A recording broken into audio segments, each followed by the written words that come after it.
ಓಂ ಶಾಂತಿ. ತಾರೀಕು 3/12/2024 ಪ್ರಾತಃ ಮುರುಳಿ. ಮಧುರ ಮಕ್ಕಳೇ, ನೆನಪಿನ ಯಾತ್ರೆಯಲ್ಲಿ ಆಲಸಿಗಳಾಗಬೇಡಿ. ನೆನಪಿನಿಂದಲೇ ಆತ್ಮವು ಪಾವನವಾಗುವುದು. ತಂದೆಯು ಎಲ್ಲ ಆತ್ಮಗಳ ಸೇವೆ ಮಾಡಿ ಅವರನ್ನು ಶುದ್ಧ ಮಾಡಲು ಬಂದಿದ್ದಾರೆ. ಪ್ರಶ್ನೆ: ಯಾವ ಸ್ಮೃತಿಯು ಸದಾ ಇದ್ದಾಗ ಆಹಾರ ಪದಾರ್ಥಗಳು ಶುದ್ಧವಾಗಿ ಬಿಡುತ್ತದೆ? ಉತ್ತರ: ನಾವು ಸತ್ಯಖಂಡದಲ್ಲಿ ಹೋಗುವುದಕ್ಕಾಗಿ ಹಾಗೂ ಮನುಷ್ಯರಿಂದ ದೇವತೆಗಳಾಗಲು ತಂದೆಯ ಬಳಿ ಬಂದಿದ್ದೇವೆ ಎಂದು ಒಂದು ಒಳ್ಳೆ ಸ್ಮೃತಿ ಇದ್ದಿದ್ದೇ ಆದರೆ ಆಹಾರ ಪದಾರ್ಥಗಳು ಶುದ್ಧವಾಗಿ ಬಿಡುವುದು. ಏಕೆಂದರೆ ದೇವತೆಗಳೆಂದು ಅಶುದ್ಧ ಪದಾರ್ಥಗಳನ್ನು ಸೇವಿಸುವುದಿಲ್ಲ. ಯಾವಾಗ ನಾವು ಸತ್ಯಖಂಡ ಪಾವನ ಪ್ರಪಂಚದ ಮಾಲೀಕರು ಬಂದಿದ್ದೇವೆಂದರೆ ಪತಿತ ಅಶುದ್ಧರಾಗಲು ಸಾಧ್ಯವಿಲ್ಲ. ಓಂ ಶಾಂತಿ. ಆತ್ಮಿಕ ತಂದೆಯು ಆತ್ಮಿಕ ಮಕ್ಕಳನ್ನು ಕೇಳುತ್ತಾರೆ, ಮಕ್ಕಳೇ, ನೀವಿಲ್ಲಿ ಕುಳಿತುಕೊಂಡಾಗ ಯಾರನ್ನು ನೆನಪು ಮಾಡುತ್ತೀರಿ? ತಮ್ಮ ಬೇಹದ್ದಿನ ತಂದೆಯನ್ನು.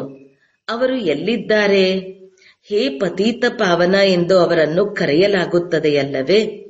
ಇತ್ತೀಚಿನ ಸನ್ಯಾಸಿಗಳು ಸಹ ಪತೀತ ಪಾವನ ಸೀತಾರಾಮ್ ಅರ್ಥಾತ್ ಪತೀತರನ್ನು ಪಾವನ ಮಾಡುವಂತಹ ರಾಮನೇ ಬನ್ನಿ ಎಂದು ಹೇಳುತ್ತಿರುತ್ತಾರೆ. ಇದನ್ನಂತೂ ಮಕ್ಕಳು ತಿಳಿದುಕೊಂಡಿದ್ದೀರಿ. ಪಾವನ ಪ್ರಪಂಚವೆಂದು ಸತ್ಯಯುಗಕ್ಕೂ ಪತೀತ ಪ್ರಪಂಚವೆಂದು ಕಲಿಯುಗಕ್ಕೂ ಹೇಳಲಾಗುತ್ತದೆ. ಈಗ ನೀವು ಎಲ್ಲಿ ಕುಳಿತಿದ್ದೀರಿ? ಕಲಿಯುಗದ ಅಂತ್ಯದಲ್ಲಿ. ಆದ್ದರಿಂದ ತಂದೆಯೇ ಬಂದು ನಮ್ಮನ್ನು ಪಾವನ ಮಾಡಿ ಎಂದು ಕರೆಯುತ್ತೀರಿ. ಅಂದ ಮೇಲೆ ನೀವು ಯಾರು? ಆತ್ಮಗಳು. ಆತ್ಮವೇ ಪವಿತ್ರವಾಗಬೇಕು. ಆತ್ಮವು ಪವಿತ್ರವಾದಾಗ ಶರೀರವು ಪವಿತ್ರವಾದದ್ದೇ ಸಿಗುತ್ತದೆ. ಆತ್ಮವು ಪತೀತವಾಗುವುದರಿಂದ ಪತೀತ ಶರೀರವೇ ಸಿಗುತ್ತದೆ. ಈ ಶರೀರವಂತೂ ಮಣ್ಣಿನ ಗೊಂಬೆಯಾಗಿದೆ. ಆತ್ಮವು ಅವಿನಾಶಿಯಾಗಿದೆ. ಆತ್ಮವು ಈ ಕರ್ಮೇಂದ್ರಿಯಗಳ ಮೂಲಕ ಹೇಳುತ್ತದೆ, ನಾವು ಬಹಳ ಪತೀತರಾಗಿ ಬಿಟ್ಟಿದ್ದೇವೆ, ಬಂದು ನಮ್ಮನ್ನು ಪಾವನ ಮಾಡಿ ಎಂದು ಕರೆಯುತ್ತದೆ. ತಂದೆಯು ಪಾವನರನ್ನಾಗಿ ಮಾಡುತ್ತಾರೆ. ಪಂಚವಿಕಾರಗಳಿಂದ ರಾವಣನು ಪತೀತರನ್ನಾಗಿ ಮಾಡುತ್ತಾನೆ. ತಂದೆಯು ಈಗ ಸ್ಮೃತಿ ತರಿಸಿದ್ದಾರೆ, ನಾವು ಪಾವನರಾಗಿದ್ದೆವು. ಮತ್ತೆ 84 ಜನ್ಮಗಳನ್ನು ಪಡೆದುಕೊಳ್ಳುತ್ತಾ ಈಗ ಅಂತಿಮ ಜನ್ಮದಲ್ಲಿದ್ದೇವೆ. ತಂದೆಯು ತಿಳಿಸುತ್ತಾರೆ, ಈ ಮನುಷ್ಯ ಸೃಷ್ಟಿ ರೂಪಿ ವೃಕ್ಷಕ್ಕೆ ನಾನು ಬೀಜ ರೂಪನಾಗಿದ್ದೇನೆ.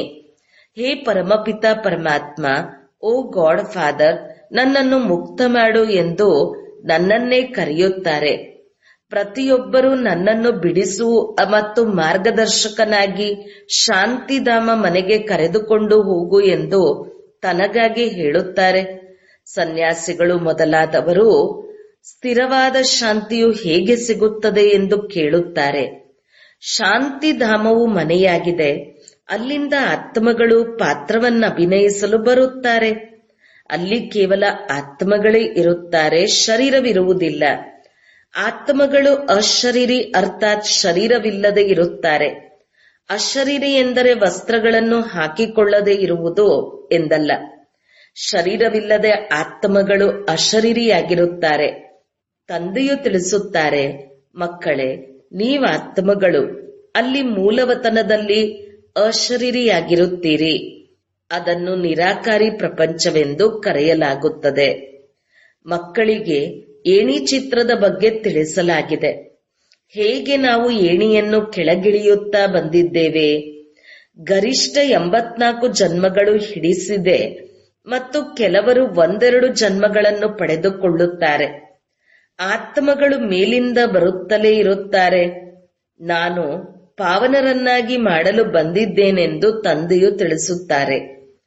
ಶಿವ ತಂದೆಯು ಬ್ರಹ್ಮಾರವರ ಮೂಲಕ ನಿಮಗೆ ತಿಳಿಸುತ್ತಾರೆ. ಶಿವ ತಂದೆಯು ಎಲ್ಲ ಆತ್ಮಗಳ ಪಿತನಾಗಿದ್ದಾರೆ ಮತ್ತು ಬ್ರಹ್ಮಾರವರಿಗೆ ಆದಿದೇವನೆಂದು ಹೇಳುತ್ತಾರೆ. ಈ ದಾದಾರವರಲ್ಲಿ ತಂದೆಯು ಹೇಗೆ ಬರುತ್ತಾರೆ ಎಂಬುದನ್ನು ನೀವು ತಿಳಿದುಕೊಂಡಿದ್ದೀರಿ.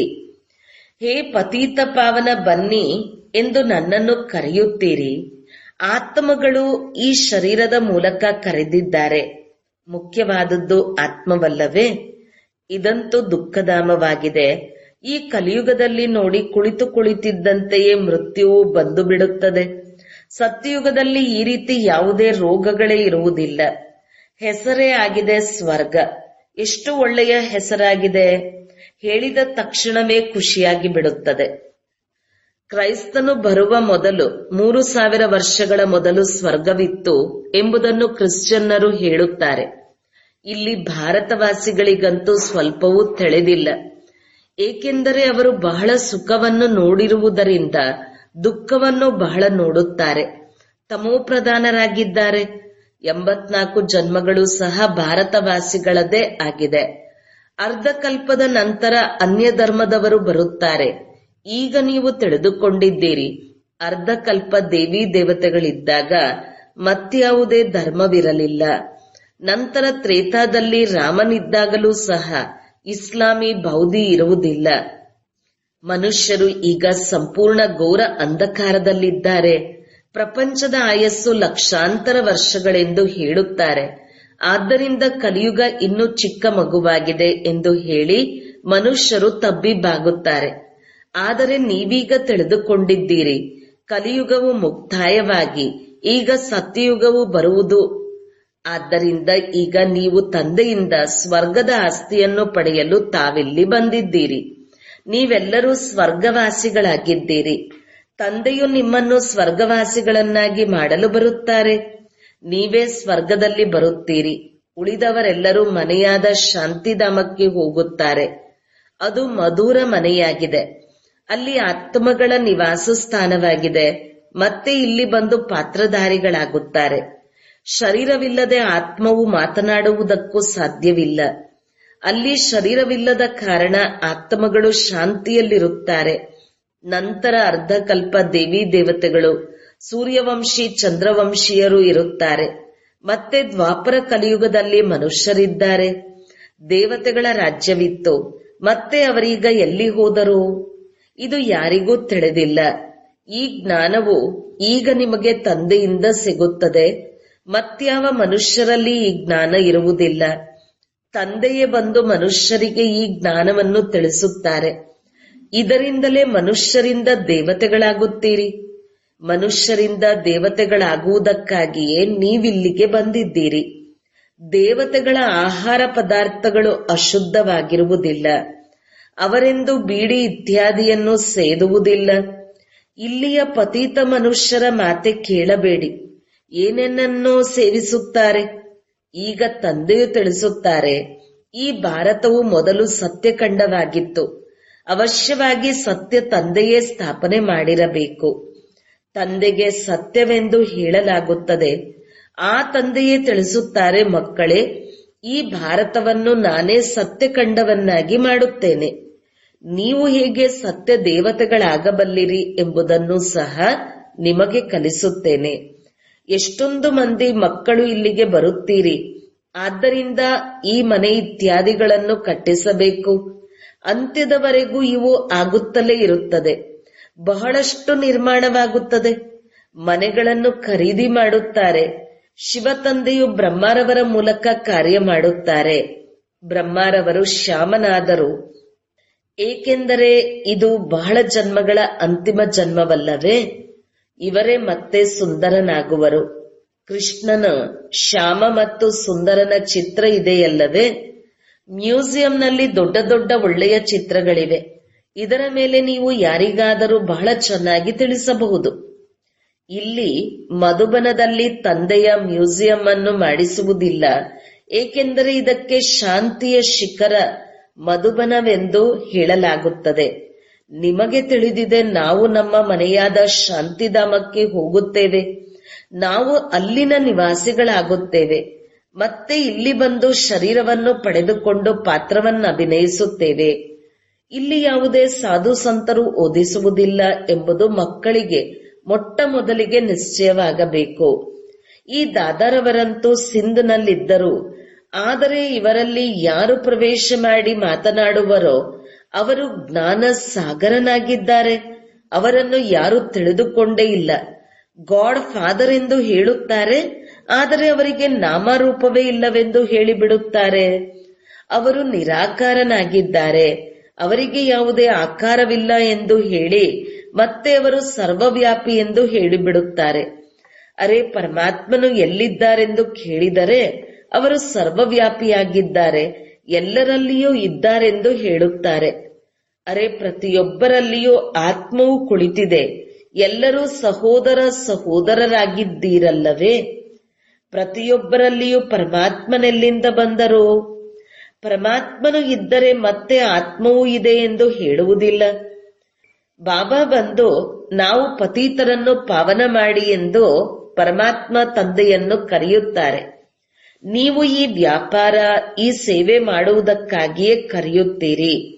ನಮ್ಮೆಲ್ಲರನ್ನೂ ಶುದ್ಧಗೊಳಿಸಿ ಮತ್ತು ಪತೀತ ಪ್ರಪಂಚದಲ್ಲಿ ನೀವು ನಿಮಂತ್ರಣ ನೀಡುತ್ತೀರಿ. ಬಾಬಾ, ನಾವು ಪತೀತರಾಗಿದ್ದೇವೆ ಎಂದು ಹೇಳುತ್ತೀರಿ. ತಂದೆಯು ಪಾವನ ಪ್ರಪಂಚವನ್ನಂತೂ ನೋಡುವುದಿಲ್ಲ.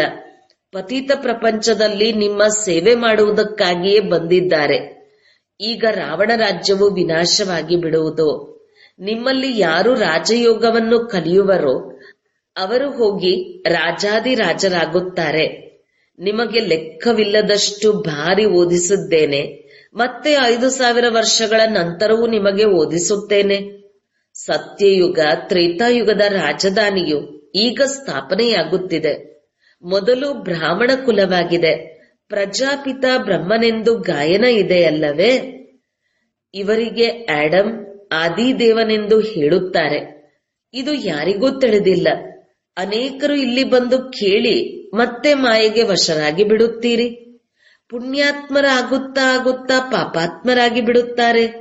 ಮಾಯೆಯು ಬಹಳ ಶಕ್ತಿಶಾಲಿಯಾಗಿದೆ, ಎಲ್ಲರನ್ನೂ ಪಾಪಾತ್ಮರನ್ನಾಗಿ ಮಾಡಿಬಿಡುತ್ತದೆ. ಇಲ್ಲಿ ಯಾರು ಪವಿತ್ರ ಆತ್ಮ, ಪುಣ್ಯಾತ್ಮರು ಇಲ್ಲ. ಪವಿತ್ರ ಆತ್ಮಗಳು ದೇವಿ ದೇವತೆಗಳೇ ಆಗಿದ್ದರು. ಯಾವಾಗ ಎಲ್ಲರೂ ಪತೀತರಾಗಿ ಬಿಡುವರೋ ಆಗ ತಂದೆಯನ್ನು ಕರೆಯುತ್ತಾರೆ. ಇದು ರಾವಣ ರಾಜ್ಯ, ಪತೀತ ಪ್ರಪಂಚವಾಗಿದೆ.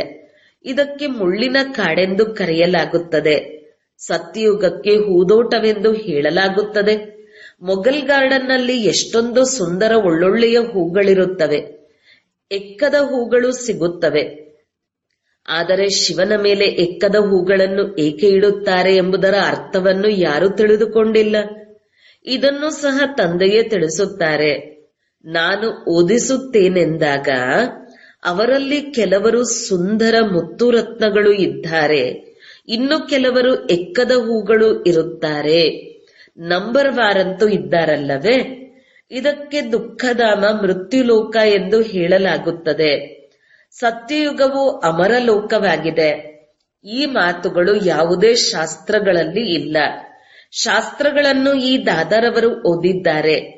ತಂದೆಯು ಶಾಸ್ತ್ರಗಳನ್ನು ಓದಿಸುವುದಿಲ್ಲ. ತಂದೆಯಂತೂ ಸ್ವಯಂ ಸದ್ಗತಿ ದಾತನಾಗಿದ್ದಾರೆ. ಬಲೆ ಗೀತೆಯನ್ನು ತಿಳಿಸುತ್ತಾರೆ.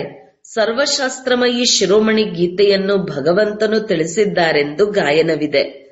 ಆದರೆ ಯಾರಿಗೆ ಭಗವಂತನೆಂದು ಹೇಳಲಾಗುತ್ತದೆ ಎಂದು ಭಾರತವಾಸಿಗಳಿಗೆ ತಿಳಿದಿಲ್ಲ.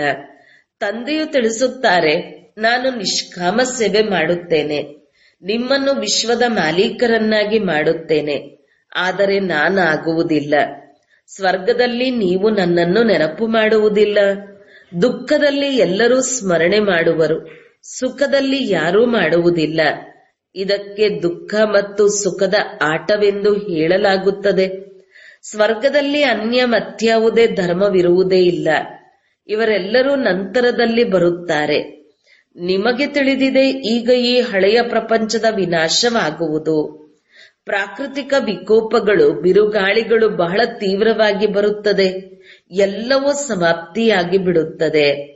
ತಂದೆಯು ಈಗ ಬಂದು ಬುದ್ಧಿಹೀನರಿಂದ ಬುದ್ಧಿವಂತರನ್ನಾಗಿ ಮಾಡುತ್ತಾರೆ. ತಂದೆಯು ಎಷ್ಟೊಂದು ಧನ ಸಂಪತ್ತನ್ನು ಕೊಟ್ಟಿದ್ದರು, ಎಲ್ಲವೂ ಎಲ್ಲಿ ಹೋಯಿತು? ಈಗ ಎಷ್ಟೊಂದು ಬಡವರಾಗಿ ಬಿಟ್ಟಿದ್ದೀರಿ. ಯಾವ ಭಾರತವು ಚಿನ್ನದ ಪಕ್ಷಿಯಾಗಿತ್ತು, ಅದು ಈಗ ಏನಾಗಿ ಬಿಟ್ಟಿದೆ?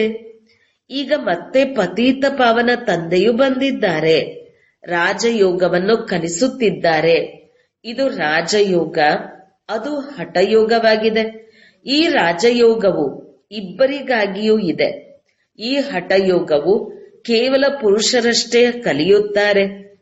ತಂದೆಯು ತಿಳಿಸುತ್ತಾರೆ, ಮಕ್ಕಳೇ ಪುರುಷಾರ್ಥ ಮಾಡಿ ವಿಶ್ವದ ಮಾಲೀಕರಾಗಿ ತೋರಿಸಿ. ಈಗ ಈ ಹಳೆಯ ಪ್ರಪಂಚದ ವಿನಾಶವಂತೂ ಅವಶ್ಯಕವಾಗಿ ಆಗಲಿದೆ.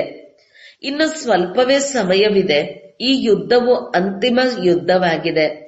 ಈ ಯುದ್ಧವು ಆರಂಭವಾದರೆ ಮತ್ತೆ ನಿಲ್ಲುವುದಿಲ್ಲ. ಯಾವಾಗ ನೀವು ಕರ್ಮಾತೀತ ಸ್ಥಿತಿಯನ್ನು ಪಡೆಯುವರೋ ಮತ್ತು ಸ್ವರ್ಗದಲ್ಲಿ ಹೋಗಲು ಯೋಗ್ಯರಾಗಿವಿರೋ ಆಗಲೇ ಈ ಯುದ್ಧದ ಆರಂಭವಾಗುವುದು. ತಂದೆಯು ಪುನಃ ಹೇಳುತ್ತಾರೆ, ಮಕ್ಕಳೇ ನೆನಪಿನ ಯಾತ್ರೆಯಲ್ಲಿ ಆಲಸಿಗಳಾಗಬೇಡಿ. ಇದರಲ್ಲಿಯೇ ಮಾಯೆಯು ವಿಘ್ನಗಳನ್ನು ಹಾಕುತ್ತದೆ. ಒಳ್ಳೆಯದು. ಮಧುರಾತಿ ಮಧುರ ಅಗಲಿ ಹೋಗಿ ಮರಳಿ ಸಿಕ್ಕಿರುವಂತಹ ಮಕ್ಕಳಿಗೆ ಪ್ರೀತಿಯ ಮಾತಾಪಿತಾ ಬಾಪ್ದಾದರವರ ನೆನಪು, ಪ್ರೀತಿ ಮತ್ತು ನಮಸ್ತೆ. ಆತ್ಮೀಯ ಮಕ್ಕಳಿಗೆ ಆತ್ಮೀಯ ತಂದೆಯ ನಮಸ್ತೆ. ಧಾರಣೆಗಾಗಿ ಮುಖ್ಯ ಸಾರ 1. ತಂದೆಯ ಮೂಲಕ ಚೆನ್ನಾಗಿ ಓದಿ ಸುಂದರ ಹೂಗಳಾಗಬೇಕು. ಈ ಮುಳ್ಳುಗಳ ಕಾಡನ್ನು ಹೂದೋಟವನ್ನಾಗಿ ಮಾಡುವುದರಲ್ಲಿ ತಂದೆಗೆ ಸಂಪೂರ್ಣ ಸಹಯೋಗ ನೀಡಬೇಕು. 2. ಕರ್ಮಾತೀತ ಸ್ಥಿತಿಯನ್ನು ಪ್ರಾಪ್ತಿ ಮಾಡಿಕೊಳ್ಳಲು ಹಾಗೂ ಸ್ವರ್ಗದಲ್ಲಿ ಶ್ರೇಷ್ಠ ಪದವಿಯ ಅಧಿಕಾರವನ್ನು ಪ್ರಾಪ್ತಿ ಮಾಡಿಕೊಳ್ಳಲು ನೆನಪಿನ ಯಾತ್ರೆಯಲ್ಲಿ ತತ್ಪರರಾಗಿರಬೇಕು. ಆಲಸಿಗಳಾಗಬಾರದು.